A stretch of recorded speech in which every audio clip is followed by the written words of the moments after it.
Hello guys and welcome back to the Summer Day Studios YouTube channel. In today's video, we're going to be picking up where we left off from last Monday, where we were talking about modeling more complex curved shapes, kind of like this. And today we're going to be looking at, once you've actually finished modeling that complex shape, how do you actually add details? Like these windows, little circles, and other insets and that kind of thing, or more technical mechanical details like this. So if you're relatively new to 3D modeling and maybe you've just finished your first more complex project like what we talked about in the previous video, you've probably spent a lot of time blocking out the shape and creating more nice even topology like this, hopefully. And adding these small details can seem really daunting, but don't worry, you've actually kind of really already tackled the hard part, which is modeling the shape. So I'm going to talk about some ways that you can make this easier on yourself, kind of remove some of the anxiety, like with the previous video, so that you're not hesitating so much and you're making something that you can actually be proud of, rather than just getting stuck and not knowing where to start. Also, by the way, we get a few comments sometimes saying, you know, can we do this in Blender or on this software and so on. Yes.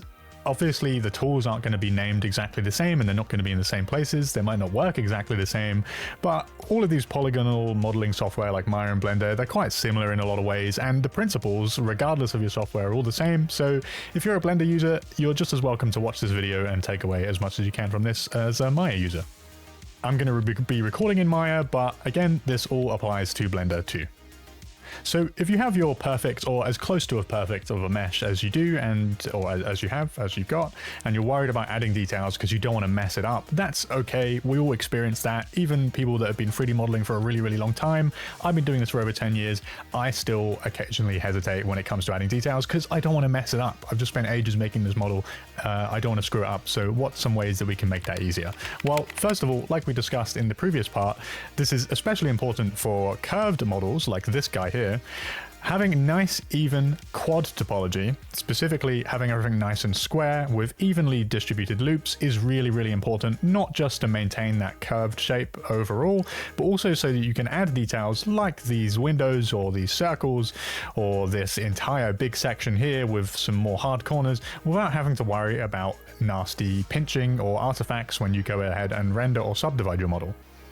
A good rule of thumb I like to think on curved shapes like this, not so much flat ones, is that the smaller your details are, the more polygons you're going to need. Within reason, you know, maybe don't subdivide it a bajillion times up to something like this. That might be a bit too much. Also, something that's really quick and easy to do before you start adding details is just make a duplicate. You know, let's say that I wanted to start adding details to this panel. You can literally just press Ctrl-D to duplicate this or whatever that button might be in your software of choice, and then just rename it. Maybe call it like panel_backup, so that you have a clean slate to go back to, and you can just hide that. And then if you do make mistakes, which is perfectly fine by the way, you can just restart and you have your clean base to work off of. Next, I would say, even for details, make sure that you use reference. Don't just add details willy-nilly for the sake of it. Like if you're modeling something real from reference, pay attention to that reference and add details where you need to. But if you're modeling something fictional from your imagination, then it's still a good idea to use reference so that the detail actually looks like it makes sense within the context and the world of whatever that thing is, right? Think about the function or purpose of your detail, and think why that panel or detail might be there and what purpose it serves on your model. This is just going to help to make your model look more like appropriately detailed and feel more real, even if the subject matter isn't, like on a sci-fi spaceship, for example. Great example of this is anything out of the Star Wars series of well, that whole franchise. A lot of those models utilize things from aircraft and other vehicles from World War II, for example, and that contributes heavily towards a lot of things looking, you know, semi-functional. You only have to look at like the landing gear on the Millennium Falcon, for example. It looks weighty, it looks like it serves the right purpose, and so it makes these things seem more believable, more grounded, more relatable, even though they're 100% not real, right? The next most important thing I would say is to make sure you take your time and plan ahead when you're adding details. So it's a lot easier if you have reference to work from, obviously on a real object, because you can just look at the images and be like, oh, you know, I need this circle here, this window goes here, and you can see how all that relates to each other on the surface. But if you're modeling something from your imagination, then something that can be really useful, actually, I've found, is to just take a screenshot of whatever you're modeling. You know, if I were to just go ahead and grab a screen grab here of this, save that, And then if I were to import this into Photoshop, or you can use Paint or Photopea as well, the free online alternative, I could literally just start drawing over the top of this to give me a better idea of where I want my details to go. Like use a high contrast color. Maybe I want like a panel here, so we'll just draw that in. But maybe we want like a little circle here. Maybe we want some kind of module sticking out. Excuse the horrendous drawing, I don't do this very regularly. But you get the idea, right? You can plan things out. You know, maybe you want a panel here and you want this to cut here. So you can see how that's going to look. And you can even start to imagine, right, what the topology might look like on top of that. You know, maybe you'll need some edges coming off like this, okay? And you can think, okay, how am I going to plan this out? How am I going to get this to fit in here? And there's absolutely no shame in doing this. I don't see anywhere near enough artists doing this. You don't just have to wing it. You can kind of draw over like this to get more of a sense of where you're going to add details. And this is especially useful for things that aren't real, like I said.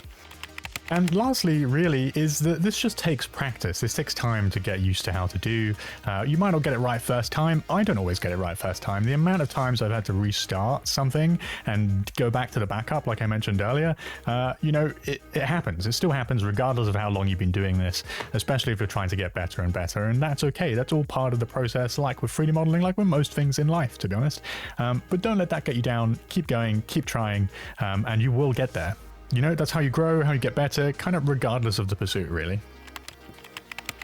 So I've been waffling on for a bit. What if I actually quickly show you how I would go about, you know, maybe adding in this window here or these little circular details. So I've gone ahead and just created this cylinder. I've removed the caps for the time being, just because I don't need them. And what if I wanted to add these circles up here, or a circle up here, and these windows? How would I go about doing that, right? We've got this nice even mesh, not too complicated, but it does have a curve to it, which is going to complicate things a little bit. Well, if I wanted to add this window, you know, let's say that we're looking at reference. I have the benefit of having already made this model, but that's not how it started. I know that the window needs to go here by looking at my ref, so I'm literally just going to add in some edge loops, and I'm not going to add them specifically along this line here. I prefer to instead add kind of like holding edges, almost like the container that's going to have this part in there. Okay. Then literally all I'm going to do is I'm just going to select the faces now that are within that section, and I'm just going to go ahead and extrude, and we're going to adjust the offset until this roughly matches the size of the window. Okay, and then if we just go ahead and isolate that, we've now got this shape. All right, so this is looking okay, but there's a few things that we need to adjust. I'm not too worried about any artifacts happening here, because if you see if I go ahead and smooth this, we don't really have too many issues, except for a little bit of pinching here. But I know what's causing that. It's because these edges here are too close together and they're disrupting the flow of the topology. So one of your best friends when doing this, like I mentioned in the previous video, is transform constraints. You can turn on edge slide from here, or you can just hold down Control and Shift and you can slide things, right? Having even topology is your best friend when it comes to modeling on curved shapes. Okay, so if I just want to even out this topology a little bit more now, then if I go ahead and smooth, you can basically not tell that there's even anything there. You can see that specular highlight rolling over there. You can't see anything. Even with these edges coming out diagonally here, sometimes you want to avoid that. That can cause issues, but because we took the time and the effort to get this shape correct and we have enough density here, you know, there's not, if for example we had way less edges, these would be far more of a problem. But because we have a nice amount of density, not too much, just enough, that's not causing any issues. Okay, so let's say now we want to go ahead and extrude this in. Okay, that's one detail added, but there's an issue here. You know, how do we get this nice curved rounded corner? Well, one thing we could do is you could go ahead and bevel this edge. Okay, add a few segments, and that can work if you want to do it sort of like a quick and dirty way, but also it's not the cleanest, and it's going to create problems later, because what if we need more edge loops up here? Right, we need to add in this inset. So one thing to pay attention to when you're adding details is you constantly want to be thinking ahead and planning out where your details are going to go. And that's one of the benefits of doing that paint over that I showed you earlier. And also, you know, if you have reference, that's also great, because then you don't have to do a paint over or a draw over of a screenshot. You can literally see where your next detail is going to go. So what I can do instead of beveling that edge is I'm just going to go ahead and add in another edge loop here. Okay, and then one down here. And then maybe what we'll do is we'll actually bring these edges back up a little bit. Okay, again, I'm holding down Control and Shift, so that slides. That's very, very important. If I weren't, or if I didn't do that, and I just move these, you can see it's going to edit the mesh. Then if we subdivide, you're getting a lump, and no one wants a lumpy mesh. Okay, unless it's a character model, and it might need to be lumpy. But anyway, you get the point. So that now adds some holding edges in here. So if we were to go ahead and smooth that, that's already giving us a more rounded look. But generally, you want to add in the rounding in the model itself rather than relying on the subdivision, in my opinion. So we're going to use that same edge slide that we did earlier just to add some rounded corners to this. And frankly, I'm not too worried about every single corner here being perfect because this is a 3D model and nothing in real life is 100% perfect. So you don't need to be too precious about it unless you're going for like a kind of mechanical visualization where everything needs to be exact, right? But this is more for artistic purposes. So now that we have that done like that, we have the curve built in. Maybe we can add a few more holding edges here. Holding edges here. And that will just hold that shape a little bit nicer for us. And then if we wanted to, we could go ahead and add in a bevel or something to hold those edges even more. Now, if we smooth that, you can see we're not getting any distortion whatsoever. We've got those nice rounded corners on the window. And then we could even go ahead and then separate these faces out if we wanted to have that as a separate piece. So that's how you go ahead and add in that window. And really, like if you look at it, it's nowhere near as daunting as it seemed. We took our time. We have the topological or the mesh density there because we took our time with the blocking. So adding the details actually wasn't that bad. And you know, you probably have a backup as well if you've done that. So if anything did go wrong, you can just go back to your backup. Adding circles as well on models these days is also really, really easy in Maya. I think there is a similar tool in Blender, though I am not sure what it's called. But let's say I just wanted to add an inset here. Well, I could literally just go ahead and extrude some faces. We're going to increase the offset a little bit. Okay, and then we're just going to use the circularize tool. Maybe reduce the radial offset a little bit. One important thing to note when using this tool, especially on curved surfaces, is to change the alignment from automatic to surface per vertex. And you probably saw that jump there. You see? That's aligning the circularize to the curvature of your model. It's important you do that, otherwise it might cause problems with pinching and artifacts, right? Then we can go ahead and bevel these edges. Like so, and again, absolutely zero distortion because we have enough density. You don't always want to have edges coming in like this, okay? In some cases, you might want to actually instead circularize this whole thing. Okay. Instead, if you wanted like a larger panel, or a larger circularized piece, because then you're not disrupting the flow of the topology so much. It is having to move a little bit to conform to this new shape, but it's not a huge deal. It's just coming in a bit and then going back out. If I were to go ahead and smooth that, you basically can't tell it's there either. So just bear that in mind when you're doing this. Okay. So what now if I wanted to separate a panel out from this? Well, let's say we want this part here separate. Okay. We want to cut this out in particular. So we literally, if Maya will cooperate with me, we'll go ahead and select some of the edges and then we'll go to edit mesh and then just detach this. Okay, and then I can just take this part out. So that's now a separate panel, but the topology still matches. And you know, sometimes this can be good as well. Obviously, if something is a separate panel, you want to keep that separate. But it also helps with topology redirection.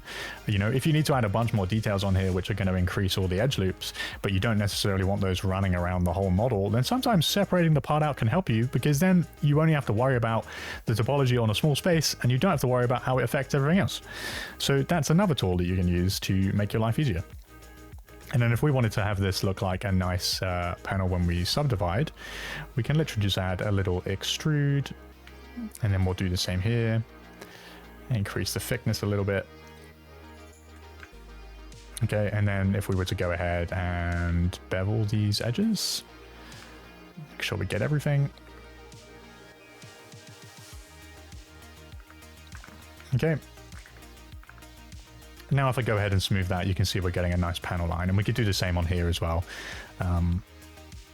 But you get the idea. So that's how you can very, very quickly add details and panel lines without too much issue, because you put in that work before. And that's what I'm really trying to hammer home here, is that as long as you took your time, you got the mesh correct first, like I said in the previous video, you got the blocking done, you build up the shape, you got nice topology, then adding details is not as daunting as it seems, and is actually, in my opinion, really, really fun once you start getting into it. It's the most enjoyable part of the process to me, even though it can be scary sometimes. So, you know, just don't worry about it, take your time, and you'll be okay. So someone left a comment on the last video which I thought was quite interesting, and it's how you model more complex mechanical details like this landing gear. And if you look at it, it has a lot of individual little parts, right? If we just go ahead and hide the plane for the time being so we can just see the landing gear.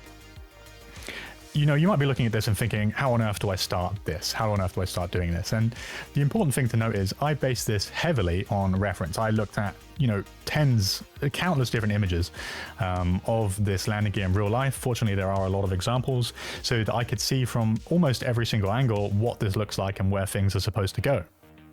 But, you know, there's no secret process to making details like this compared to just doing the rest of the body of the aircraft. You do it the exact same way I talked about last time, as in you start with the big shapes, like these pylons or pillars here, okay, and the tire. If you were to break this down into large, medium, and small, you might say these are the large parts, right? And if you look at that now, that's not anywhere near as complicated, but you get the idea. You want to break it down into big, medium, and small. And again, just block things out like you did with the rest of the model as well. You know, it looks complicated, but realistically, it's not too bad to do. Obviously, it does still take time and practice, and you might not get it right first time, but again, that's okay. Don't worry about it, okay? Everyone has to start somewhere. So we could literally just block this in. Cylinder for the tire. Okay, I'm just doing this roughly here for the sake of the video, but you get the idea. And then we'll just take a cube. Okay, angle it like this. Adjust the scale. And now we have that basically blocked in. Okay, and then you can see where we can go to start refining this. So we know that this needs a curved edge like this, right? It's more cylindrical. Well, then we can just select those edges and add a bevel, add some segments and just increase the fraction. And now we're getting a lot closer to that shape already. Okay. What if we want to add these fins coming out here, right? Because this is all one piece. Well, we can just select those edges, add a bevel, okay, and then extrude. So you see how even just with this simple example here, you know, it's big shapes first, then adjust and do the medium-sized shapes. And then lastly, at the very end is when you want to do all the small bits like these bolts and extra additions, right? All these little bits and cables and things like that.